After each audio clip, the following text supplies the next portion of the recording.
So hard, isn't it? I know. Okay, cool. Okay, should we say hello first? We're going to have to. Okay, so this is our first episode. So should we talk about what's going on? Yeah, I'm Lisa. And I'm Daryl. And we have a cat called Betsy. Yeah, and this is our home. Should I get Betsy? I should hold her up. Maybe later. I don't think they're ready for her yet. Shit. Here she is. But, oh, yeah. This is Betsy. This is Bets. Yeah, say hi, Bets. Bets is technically your cat, but I think she likes me more. Alright. So we've just moved into this house, 3 months ago? Yeah. 3-4 months ago, so it's our first Christmas. I kind of work in a creative job, but it's very secretive and everything takes such a long time to produce, and I used to shoot a lot of video and things like that, so I think we had a discussion and it was just one of those things that we both thought, it'd be kind of fun to just kind of make some stuff and put it out there. And yeah, I don't know, I like seeing stuff from other people's perspectives, and I think this is not that. No, this isn't that. This is the opposite. Yeah. But almost inviting people in. You've been watching quite a few vlogs and stuff recently, and when I sort of first heard about them, I had a bit of a preconception about sort of what they are, and I don't know, they seemed quite narcissistic and a little bit self-involved. If you don't, which is you. So I jumped to the chance. So I was like, great. You're like, wow, yeah, the world is gonna love me. Yeah, I need to be unleashed. They were genuinely really interesting films, beautifully and shot as well. Beautifully shot, but they also said something a lot about the people, and they were kind of a portrait of families, relationships and stuff, and there is really interesting things out there. And also it's a challenge for us because it's kind of outside of our comfort zone. We both want to make stuff and shoot stuff. And it's just a really good excuse to do sit in that. our pyjamas and do nothing. Yeah, you're definitely a more sort of cosy one. Yeah.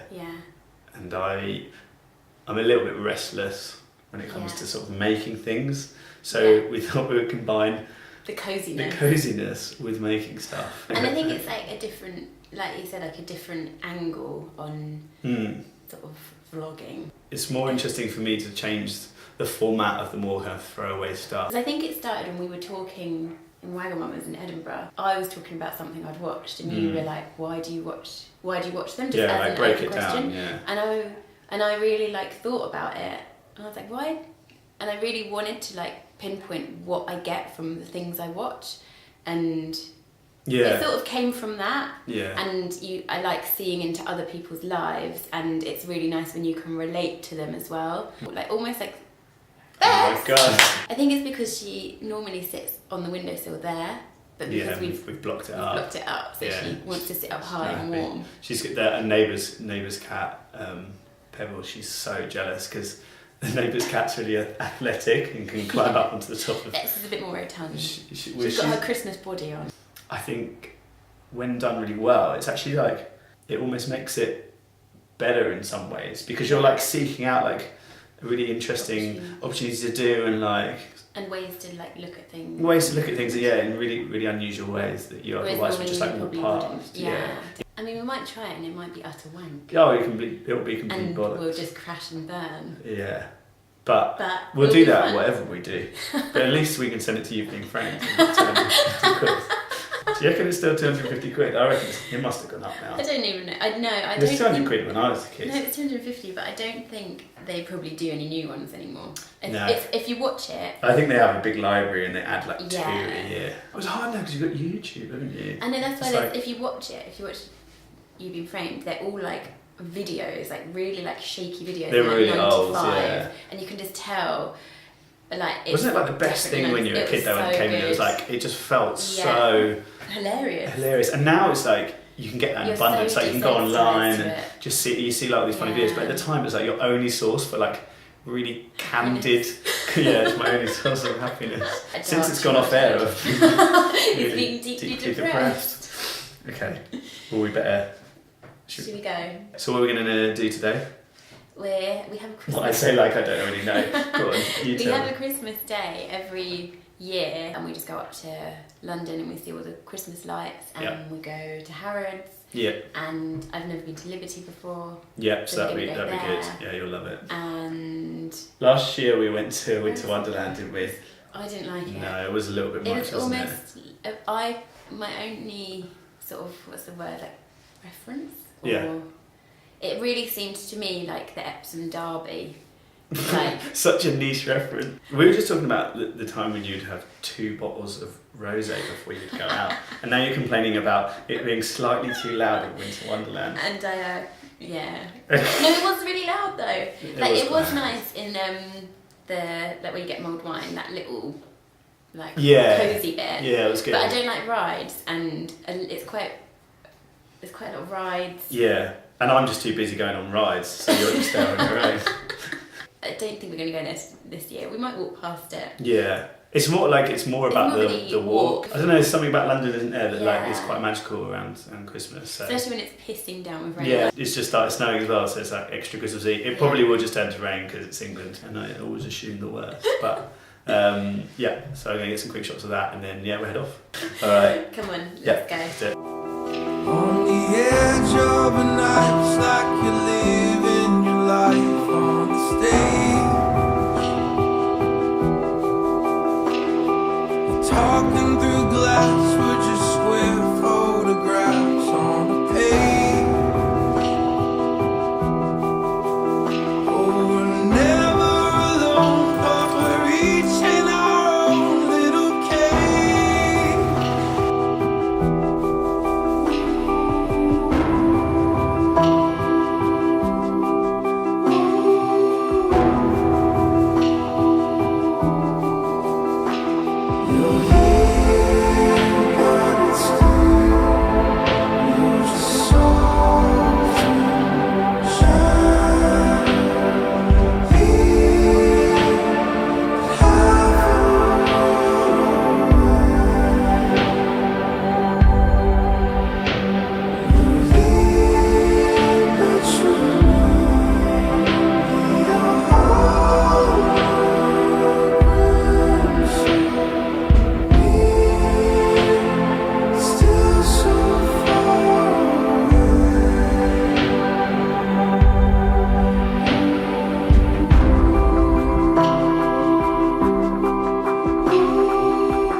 actually. Yeah, Yeah. that's the best bit. It's a really good bit. It's one of the best bits about Christmas.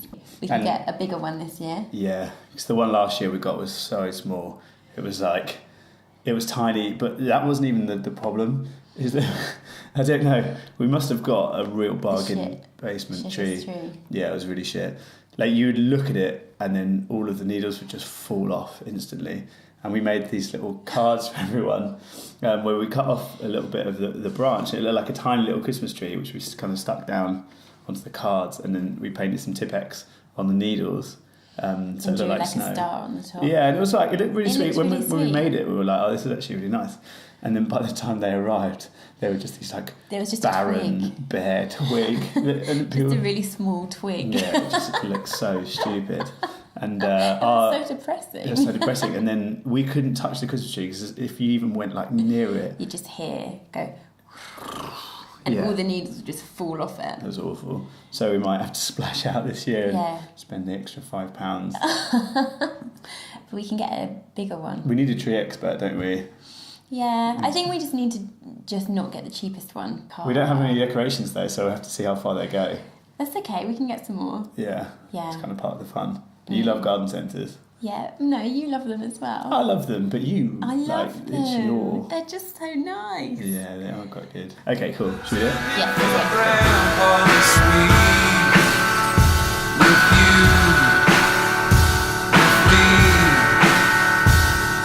Someone's gotta help me dig. Someone's gotta help me dig.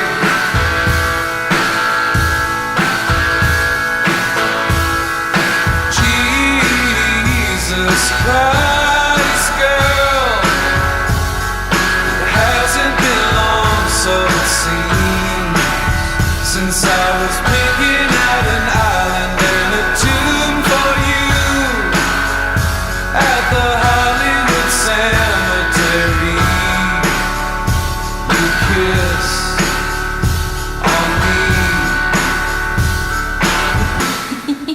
We got a tree. Yeah, you happy with it? Yeah, it's big. Yeah, I think it looks really good. And we splashed out, so it's gonna be full. Yeah, I just hope it lasts. It's not gonna be dropping needles everywhere. I know, fingers crossed, it should be good. Okay, so how do you want to do this? Do you want to split up? Well, I can just clear it in there and just get it ready, and then if you go and find the decorations. All right, let's do it.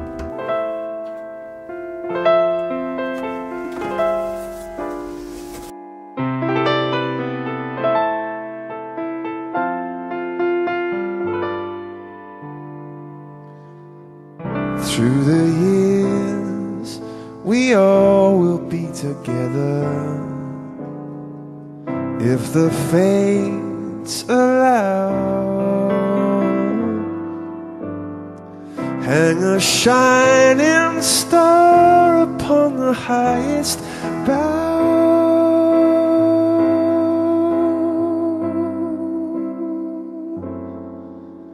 and have yourself a merry little Christmas now.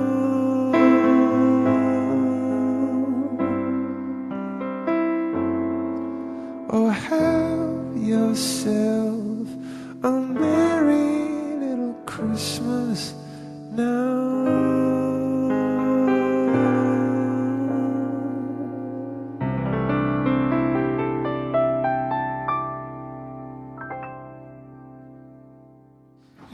Hi. Hi. It's like the bit of first dates, you know, when they sit down. Yeah, no, it is, yeah. It'd be like, oh, did it go all right? Yeah, this is what it feels I know, like. it does. Same emotions as well. Would you go on a second date? I would actually, personally. Okay. Fuck bollocks. Tits. What I'd love to do is we sort of find our feet with these films and find our rhythm is to, you know, not just make it solely about us, but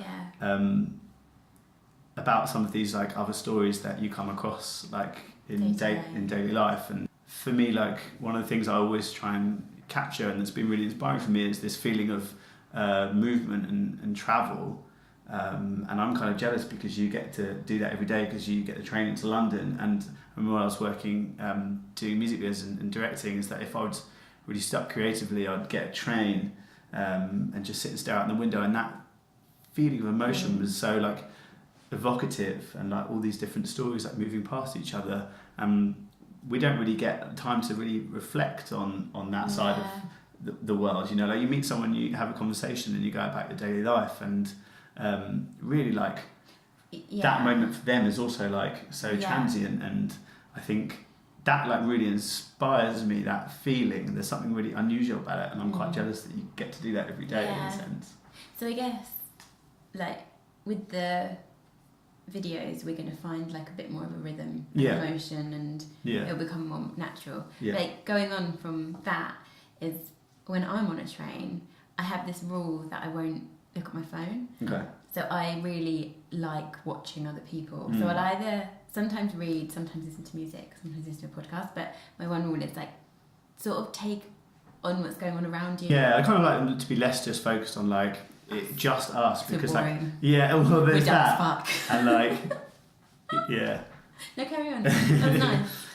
I killed it. It's not, you know, as much as I love talking about myself, I mean, I think that actually everyone, like you guys, are way more interesting. The world's more interesting. And there's so much more going on. So much going on, and it would be really nice to kind of tap into that same feeling, which really inspires me. Like if we can kind of incorporate that into what we're doing, it'd be so nice. And I think it's going to take quite a while to find our feet and our rhythm with it, but and it's kind of self-indulgent in a way, because the films, like, hopefully will have a slight dreamlike quality to them, but to catch that essence, I think is actually really exciting, and it's really different. And for me, I think it's more than just like a vlog, you know, which is quite throwaway, and like that definitely works as one kind of thing. But for me, I think like I love the way that things move in the edit, and I'll kind of obsess over those little beats and those little moments, and I really want to amplify them and make them something really special. So like bear with us while we try and find that voice, but I think it's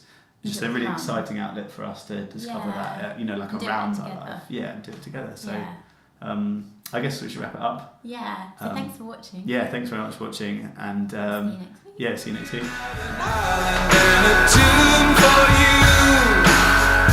At the